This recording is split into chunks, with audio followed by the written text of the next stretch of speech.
Making disciples, active apprentices following Jesus. Number 6, discipling strategies, strengths and weaknesses.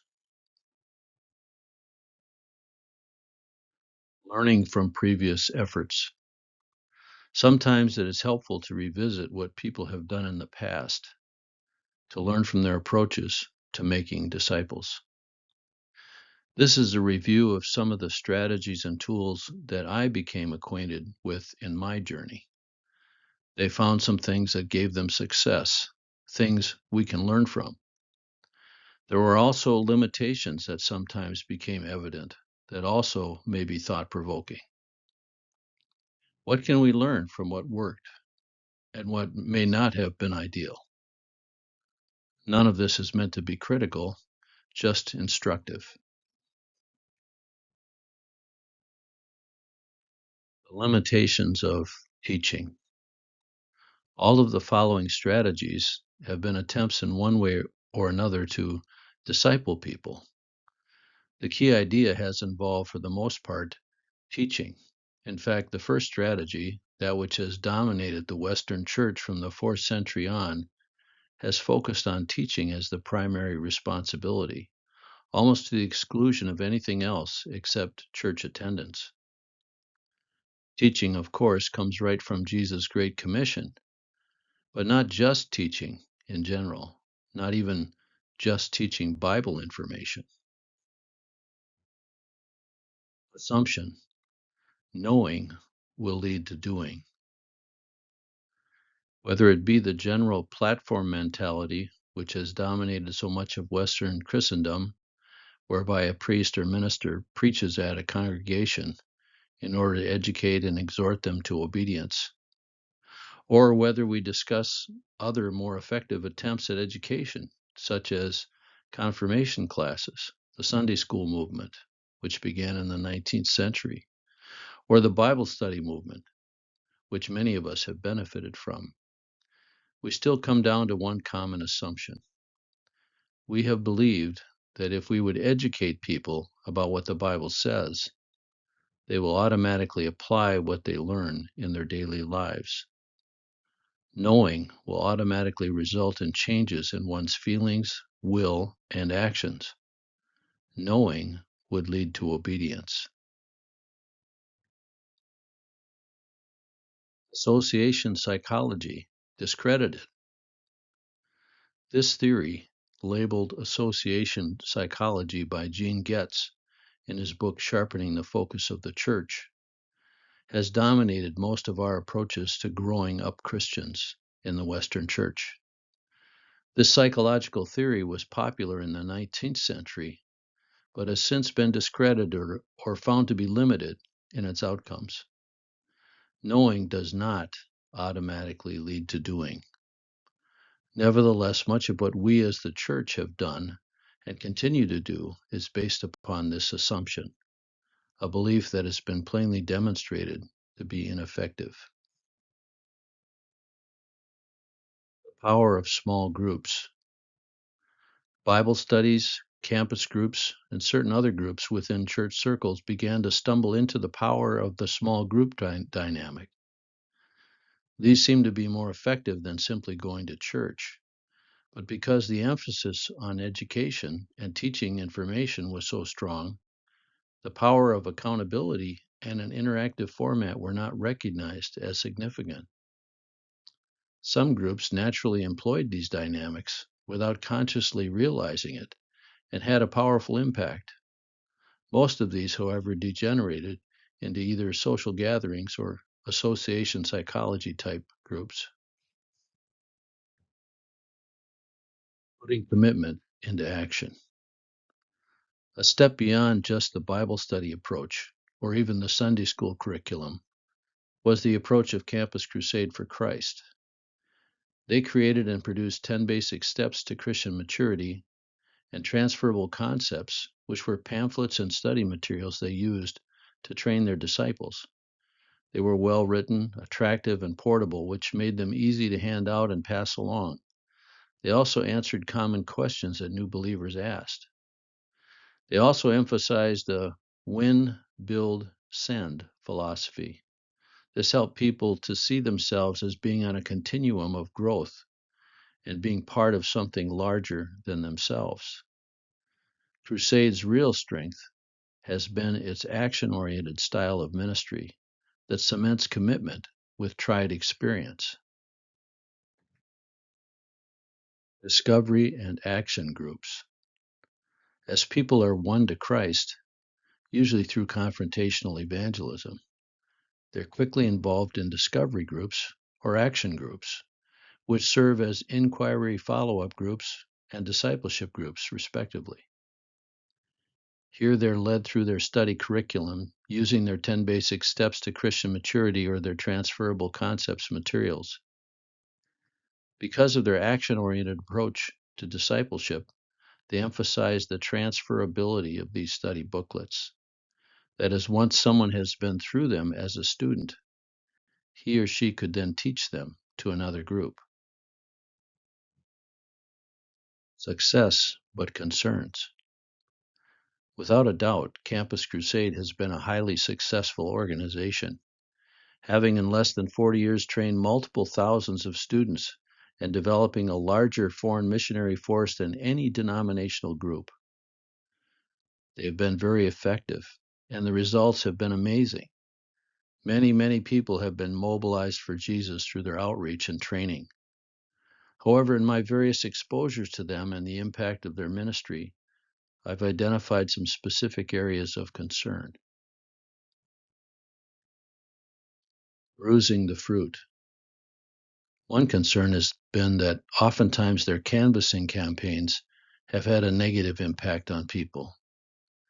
They're sending out relatively new, highly motivated believers who, on the one hand, are not necessarily grounded in the Word or in people skills, but on the other hand, are armed with a 4 Spiritual Laws booklet or a survey form. Their communication can appear canned or insincere. I know personally of several cases where the fruit has been bruised rather than gathered in. Could there be a better way to develop these skills? Expecting too much too soon? Secondly, discipleship is a much more involved long-term process than just running people through classes. Transferable concepts can be good tools, but they may not go deep enough to meet the real needs of certain people. More personal follow-up and counsel may be needed. Also, the emphasis on transferability, while being beneficial in that it gets people involved, may encourage people to be leaders who have not yet gained the maturity to lead well. As a result, some people may be hurt. Go with the goers. Finally, I've seen a very negative side to the go with the goers mentality. This is a rule of thumb which Campus Crusade has used to weed out those who would slow down the progress of the movement. If someone did not finish all their assignments or show up to meetings on time or dropped out, their people were trained to not spend extra time attempting to follow up with such difficult cases. They were to focus on those who were working hard. They were to go with the goers. Well, who defines what a goer is? Is it a certain level of religious performance? Is it being able to get to X number of meetings or to finish certain Bible study assignments? Helping the hurting. What happened to helping the hurting? What of those who can't perform because of hurts or bondages within their lives? What of those who start well and then their performance falls apart? My perception is that Crusade's ministry is very effective with a certain type of person, but not with everyone. Certain people who cannot perform consistently for whatever reason will drop out. Often they go away with a sense of woundedness or feelings of shame. As the group goes on, they get left behind. Sometimes this abandonment leaves scars. Crusade-style pastors. Furthermore, I have seen crusade disciples grow up, become pastors, and apply the same philosophy in a church ministry. They have often left behind a trail of broken, wounded people, sheep without a shepherd who wanted to care for them. In a church ministry, we are responsible to care for the weak and wounded. In Campus Crusade's defense, they were never trying to be a fully armed church. They intentionally focused on young adults. The Navigators. The Navigators are another ministry focused on evangelism and discipleship. Their approach emphasizes a one-on-one or small group approach to discipleship. They have more of a long-term vision. They also use transferable materials, but they realize that it takes some time for a person to mature. Because they focus on discipling a smaller number, there can be more intimacy and personal accountability than in a larger group. In my perception, the real strength of the Navigators' approach is that they are willing to go deeper, try harder, and be more comprehensive in their one-on-one discipling, while never losing sight of their vision for making disciples. Multiplying disciples. One key part of their vision, and a possible weakness for a comprehensive discipleship program, is that the goal emphasized is that of being a multiplying disciple. That is, as the believer grows, he or she will begin to work with one or two others in a formal discipling time. While a noble goal, and one based on a scriptural model, 2 Timothy 2:2, it is not one that will fit every believer. It's important to teach this vision. Multiplication is the way to reach the world.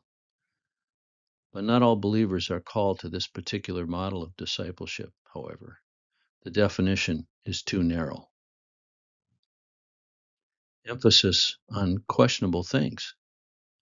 Again, certain disciplines and principles are highlighted that may not be actual biblical mandates. For example, Bible reading or scripture memory. These are profitable, yes, but required? No. The emphasis may put a false performance system on people. There will be some who will succeed and will turn out as prescribed, but there will be many others who will either not get involved at all because they can see they can't perform the required disciplines, or they will try, fail, and drop out with feelings of defeat and condemnation. They're not from the Lord at all, but from a man-made system. Once again, we see the heavy emphasis upon information as the key to maturity. Cell groups. Another ministry model is the use of home cell groups to facilitate discipleship. On the plus side, cell groups tend to keep ministry in the hands of the laity rather than depending so much on professionals. They also tend to promote intimacy, accountability, and can be more adaptable to the unique needs of each group. Cell growth and division will naturally introduce new people into ministry roles, thus giving healthy opportunities for stretching, experimentation, and growth. Leaders surface naturally. Those especially gifted with leadership skills and equipping gifts will become evident as they naturally rise to the surface by virtue of the successful impact they have in their cell groups. Leadership roles become available to those who demonstrate themselves to be able leaders, not just to those who have completed some educational requirements. There's a continual need, as well as the taught vision, for everyone to be further equipped for ministry. Different models for cell groups. Again, there are a multitude of real-life ministry examples. There are groups that are built around specific purposes, that is, support groups, or training groups, or ministry groups, and so on. I would like to briefly mention 3 church models, which would be especially worth examining. The world's largest church. The first of these is the cell group structure of the world's largest church, located in Seoul, Korea, and pastored by Dr. Paul David Yonggi Cho. In Cho's church, the cells are organized primarily geographically. People meet together to be discipled or trained in a small group setting that allows for some measure of intimacy and accountability. In addition to the teaching aspect, there's an emphasis on practical love. the use of the gifts of the Spirit in ministry to one another, intercessory prayer, and on the evangelistic outreach of the church extending outward into neighborhoods primarily through these cells. Service leads to sharing. One practical aspect of their evangelism model is that they teach their people to look for needs in their surroundings and to somehow attempt to meet the needs they become aware of. As they do this, they build relationships that establish credibility and expose people to the excitement of the gospel that they experience in their own lives. This leads to natural opportunities to share Christ. Highly centralized. While so much of this church is vibrant and healthy, there's one side to their approach that seems to me to be unhealthy. They are highly centralized. They strongly promote coming to the main home-based church on Sunday mornings. People will travel 100 miles or more each week just to be in church on Sundays. This seems to me to place too much importance on Dr. Cho and the home base. My perception is that it would be healthier to plant sister churches in outlying areas than to continue this practice. Common mindset. One positive benefit of centralization, however, is that it facilitates a common mindset and provides for a foundational focus for the teaching that takes place during the week. Dr. Cho also makes use of recorded messages and teacher training groups to keep the instruction content of the group coordinated and under control. The negative side is that this structure could degenerate into a control mechanism of the flesh, or it could limit the creative expression of the many-sided wisdom of God. Relational underground movement. A second cell group ministry model to mention is that of Juan Carlos Ortiz, described in his book Disciple. In his church in Argentina, the method of discipleship began almost as an underground movement. It started out small, with no fanfare or attention, and spread relationally throughout the body. It was never presented as a program, but slowly began to be a noticeable force at work in the body. Ortiz discipled his elders, and they in turn began to disciple others, until virtually everyone in the church was in a discipleship group of some kind. Like Cho, there was a way to incorporate transferability. Theming the teaching. A church mindset was established by theming, that is, by coordinating all study groups around the same subject matter. Instead of having several sermons or studies on unrelated topics in a given week, the entire church rallied around one subject area. The leaders had freedom to adapt their study to the needs of the particular group, but they stayed with the current topic. As a church, they would stay with a particular subject area until the truth of the scriptures was pretty much incorporated into their lives. This might mean only 3 or 4 subject areas per year, but they were truly teaching to do what Jesus had commanded. Decentralization, grassroots movement. Unlike Cho's church, however, Ortiz's discipling strategy was designed to wean people from their dependency on the Sunday morning large group gathering. Ortiz saw this as part of a sick and effective system.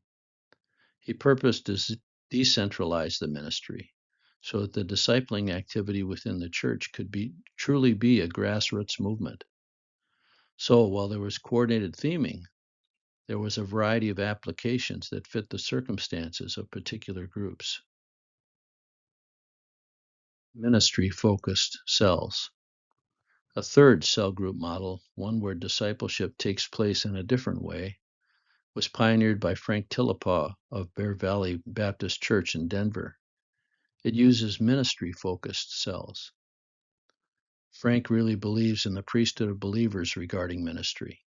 He and the leadership have tried to create an environment that encourages people to come forward with their God-given dreams and visions for ministry. As a result, they have an unusually large percentage of their membership involved in active ministry.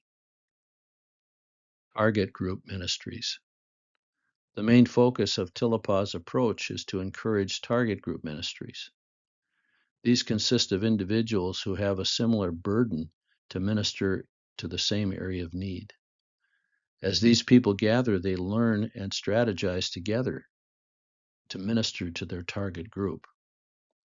This target ministry group provides a great deal of support, equipping, interrelationship, and accountability. The strength of this model is the teamwork that develops in these ministry groups, as well as the great variety of ministries that originate in response to the Spirit's leading. Transferability of vision. This particular philosophy uses the cell group structure in an active ministry-oriented format. Transferability happens on the vision level by communicating the philosophy of ministry to the body over and over again in a variety of ways. This serves not only to educate new members, but also as a method of providing balance and reevaluation for those who are already involved in groups. Spiritual planning ministry. One weakness that Bear Valley has identified is that while these groups are great at providing support and interaction, they are not necessarily effective at filling in the gaps in people's lives or in covering all areas of discipleship. Therefore, they have developed a spiritual planning ministry to help their people become more well-rounded and mature. This aspect of their ministry offers assessments of people's spiritual needs and maturity, resources, and strategies to help them grow and mature in their faith walk. Summarizing observations. There have been many sincere attempts to effectively accomplish the task of discipling people. These have been successful to some measure, but history reveals that oftentimes there are inadequacies that are built into the methodologies of various groups, design flaws that hopefully can be improved upon by succeeding generations. Through this brief survey of my personal observations, I hope that some principles have emerged that can guide us in our attempts to lead, stimulate, and oversee a strategy of discipleship at our church ministries. Key ideas. 1. Application. Allow me to quickly highlight some of the key ideas. First, we saw that information transfer was not sufficient. Association psychology is ineffective. It does not work. Whatever discipleship is, it must involve more than academia. Somehow it must involve a teaching to do or hands-on emphasis. There must be application of what we learn. Secondly, we saw the value of transferability, the ability to pass along and use the same materials and vision. This helps to coordinate people to enable them to work together toward a common purpose with a common understanding. Transferability allows for the vision and message to be carried to other places without distortion. This eliminates the need to reinvent the wheel over and over. There needs, however, to be adaptability to unique people groups and circumstances. Ultimately, the goal is a transferability of life, a Christ-likeness in character and purpose that will be the product of a healthy discipleship strategy. Thirdly, we looked briefly at 3 models that employ cell groups as part of their strategy. Cell groups keep ministry in the hands of the people. They provide intimacy, equipping, accountability, as well as a laboratory experience whereby one's gifts begin to surface. They are labor intensive in that they allow more people opportunity to minister than is possible in a large group setting. They do not require large facilities. They can meet in homes or restaurants, keeping costs down and also enabling flexibility of times and places for meetings. Finally, any church discipleship strategy must be comprehensive. It can't be too limited in the kind of person it ministers to. We saw how structure, requirements, and expectations can begin to exclude certain people. Our call is to help the hurting as well as to train the soldier. Learning from the master. The most effective discipling strategy was initiated by Jesus. He chose a group of individuals and invested significant time teaching them as apprentices, teaching them to do what he was doing. There was instruction, modeling, practice, and assignments. This was very different than the dynamics of the synagogue or the temple. This was an environment that encouraged interaction, taking risk, stretching in new ways. They learned to live as Jesus did. After Pentecost, these men established similar home meetings.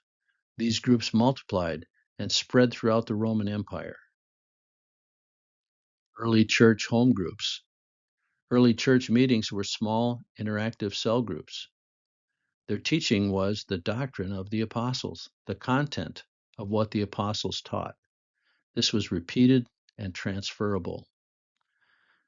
There was honest sharing, personal ministry, and accountability. Everyone was being equipped and trained to minister to others. The hurting were helped, and all were being matured. Gifts in leadership became evident naturally through acts of service within the fellowship of believers. The goal was for everyone to become like Jesus in character and to participate in the group disciple-making process. Discipleship skills. Everyone was expected to grow in every way into Christ. This entailed developing the skills to be led by the Spirit. Everyone was expected to take risk and to put into practice what God was prompting them to do. Everyone was expected to learn how to speak truth to one another in love, to build up and encourage others. Everyone was encouraged to practice ministering to each other. Everyone knew how to organize and conduct a home meeting. Multiplication was the goal. Multiplication took place naturally as the group became too large. Multiplication took place when persecution scattered the church. Multiplication took place as people were led to start new groups. Multiplication took place as the gospel moved into new areas. Multiplication took place as people moved throughout the empire. Multiplication took place through business connections. Discipleship always involved teaching them to do what Jesus said. What looked good wasn't good. The fastest growth in church history took place in those first 3 centuries, without buildings or large meetings. The church spread and multiplied like leaven in private home meetings. At times, the believers had to meet in secret due to persecution, but the movement kept multiplying. When the Emperor Constantine became a Christian, he legalized the movement and started building large lecture halls, basilicas, for church gatherings. What looked good wasn't good. The interactive dynamics were disrupted by this change. Believers were no longer being taught to do as Jesus commanded. The vitality of the movement was strangled. Growth stalled. Let's learn from the past. They say that hindsight is 20/20. You would think we could and would learn from the past, but so often we just keep doing what we're accustomed to do. Often we see only what we want to see. I hope this presentation has prodded you to want to examine what you can do that is more effective than the status quo. The church is supposed to be a disciple-making community, equipping and training people to live and love radically in the power of the Spirit. If we want to produce that kind of fruit, we need to return to the strategies and dynamics that have proven effective in the past. Maybe we need to return to the dynamics that Jesus introduced and the apostles embraced, the dynamics that turned the world upside down.